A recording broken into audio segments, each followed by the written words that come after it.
әліпбиіндегі затыңызды кириллге, кирилл әліпбиінде тұрған мәтініңізді латынға 1 секундтың ішінде аударып береді. Ол жағынан қорқудың қажеті жоқ. Енді қазір қоғам тарапынан айтылып жатыр, егер латын енсе, қазақ мектебіне бермейміз, орыс мектебіне береді дегенмен бұл жерде мынаны айтар едім. Ол қазақ мектебіне беру, орыс мектебіне беру мәселесі ол латын графикасына байланысты нәрсе емес. Ол кез келген тілін құрметтейтін, ұлтын құрметтейтін адам өз баласын таза қазақ мектебіне береді. Бұл бір. Екіншіден, латын графикасы қазір жаһанияттық әліпби, бүкіл жаһанды жаулаған әліпби екенін біз білеміз. Әлемде 50%-ға жуық латын графикасында отыр. Кирилл графикасының қолданым пайызы 3% екенін статистикалық мәліметтерге қарағанда. Одан кейін латын әліпбиі қазір ғылым мен білімнің, техниканың, IT технологияның ең басты тілі болып кетті.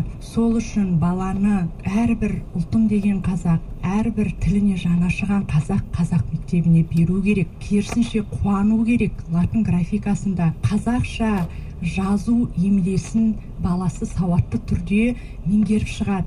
Ертең мысалы жарайды орыс мектебіне берді дейік, латын графикасы оларға ұнамайды екен, жарайды дейік. Бірақ бәрібір мемлекетіміздің тілі, мемлекеттік тіл ол қазақ тілі. Болашақта барлық сала қазірдің өзінде де әйтеуір жемісін беріп жатыр. Мемлекеттік тілге көшеді. Қазақ тілі, мемлекеттік тіл латын әліпбиіне көшіп жатыр.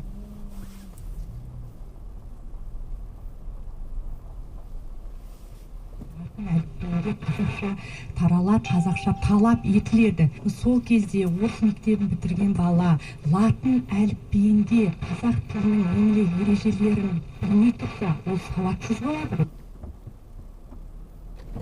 Таңдамен отырмыз. Латын әліпбиіне көшкен кезде біз басы артық таңбалардың бәрін алмай шығарып тастап отырмыз.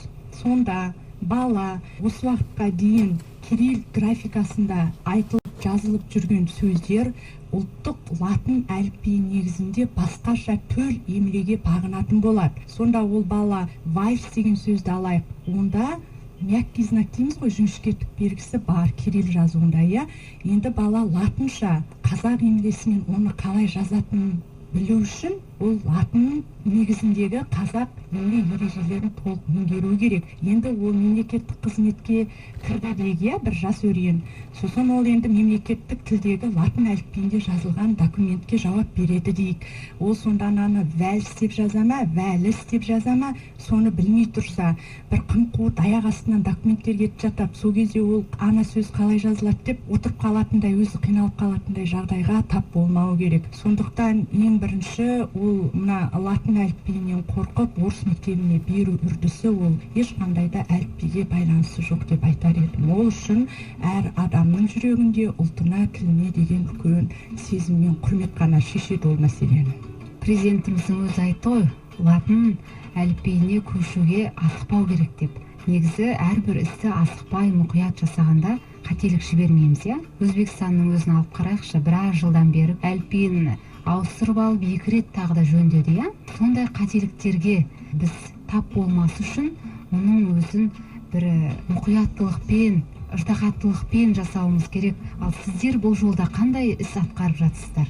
Өте дұрыс айтып отырсыз. Шынымен де осы уақытқа дейін бізде 3 әліпби жобасы ұсынылды халыққа. 3 әліпби жобасында да үлкен кемшіліктер кетті. Егер біз осы үкімет басшылығының көргенді саясатының арқасында ондай қателіктен біз қазір былайша айтқанда құтылып отырмыз. Мысалы, көп мемлекеттерде түркі халықтарында апыл-ғұпыл әліпбиді бекітті, жарлықты шығарды, мектептерге ендіріп жіберді, одан кейін барып қаншама қиындықтарға кезікті. Содан олар қайтадан таңба ауыстыруға, емле ережесін жөндеуге, тағы да қосымша шығындарға ұшырауға мәжбүр болды. Ал бізде керісінше мына қоғам талқысына салынып, апробациялық сынама, сауалнама жұмыстары жүргізіліп, соның негізінде шешімге бет бұрайық деп отырмыз. Егер жаңада айтып кеттім, біз сол бекітілген әліпбиді болды, бұл жарлық шығып кетті, оны өзгертуге құқымыз жоқ деген сыңайда бірден мектеп үдерісіне ендіріп жіберген болсақ, сонда ол қаншама дүние бүгін біздің алдымызда жарамсыз болып қалар еді. Енді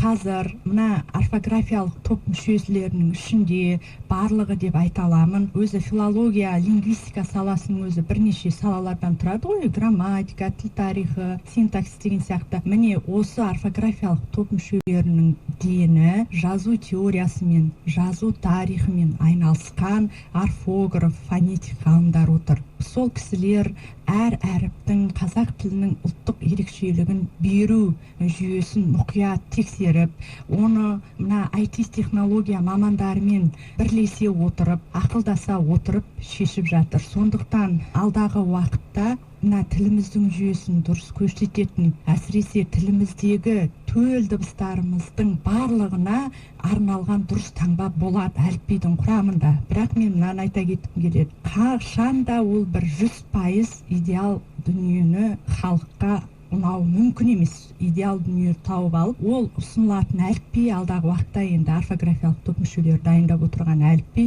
ол 100% халықтың көңілінен шығуы да мүмкін емес. Ол бір дүниенің өзі 10 адам отырса, оның біреуіне ұнайды, біреуіне ұнамайды деген сияқты ғой. Бірақ та мынаны біз ұмытпауымыз керек. Қанша ғалым отырып, ол қазақ тілінің болашағына балта шаппайды. Ол қанша талқылау болды, келіспейтін уақыт болды. Мысалы, бір таңба бір ғалымның өзіне ұнаса, екінші ғалымға ұнамайды. Сосын көш жалым деген болады, қолдарды, оқылым, жазылым деген нәрселер болады оқыту процесінде, үдерісінде. Міне сол процесте бұл таңбалар қаншалықты ыңғайлы, қаншалықты артықшылығы бар, қандай кемшіліктері бар деген мәселеде де үлкен талас болды, болмады емес. Бірақ соңында бәрібір бір шешімге келу керек. Ол біз таласып, дауласып отыра берсек, ол ешкім латынға өтпейді. Халық ғалымдарға қарап отыр. Сондықтан бір нүктеге келісімге келді. Енді тек соған мына нормативтік құқықтық